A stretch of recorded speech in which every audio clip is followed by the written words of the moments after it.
আসসালামু আলাইকুম।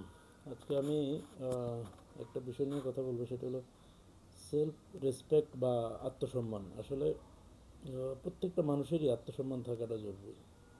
এখন এখানে আত্মসম্মান বলতে অ্যারোগেন্সটাকে মেন করে নিই, মানে বা অহংকারটাকে মেন করে নিই। এখানে আত্মসম্মান এমন একটা জিনিস যে আপনার যেখানে প্রেজেন্স নাই, আপনার যেখানে গুরুত্ব নাই, সেখানে আপনি জোর করে গুরুত্ব নেওয়াটাই হচ্ছে, আমি মনে করি, মানে আত্মসম্মানহীন ব্যক্তির যেটা বোঝায় আর কি। তো এরকম আমি মনে করি, যেমন যাদের যেখানে আপনার প্রয়োজন নাই বা যেখানে আপনার উপস্থিতি আপনার থাকাটা জরুরি, কিন্তু ওখানে আপনার কোনো কাজ নেই, ওখানে আপনি উপস্থিত থাকতে হবে, তাহলে ওটা ঠিক আছে। আপনি উপস্থিত পর্যন্ত আপনার ওখানে থাকাটা, যেহেতু যে আপনি না থাকলে সামাজিকভাবে একটা প্রবলেম হবে, তো আপনার ওখানে থাকাটা জরুরি। এটা আপনি চলে আসাটা, আমি মনে করি এটা অ্যারোগেন্সের মধ্যে পড়ে।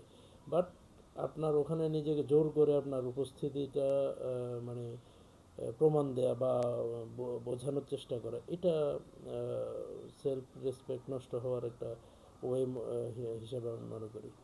তো এটা যাদের আসলে নাই, স্পেশালি যারা নেতৃস্থানীয় লোক, যারা নেতা হিসাবে যারা আছে, তাদের যদি এ ধরনের সেলফ রেসপেক্ট না থাকে, তাহলে তাকে যারা ফলো করে, তার পেছনে যারা ঘোরে, তাদের কি অবস্থা?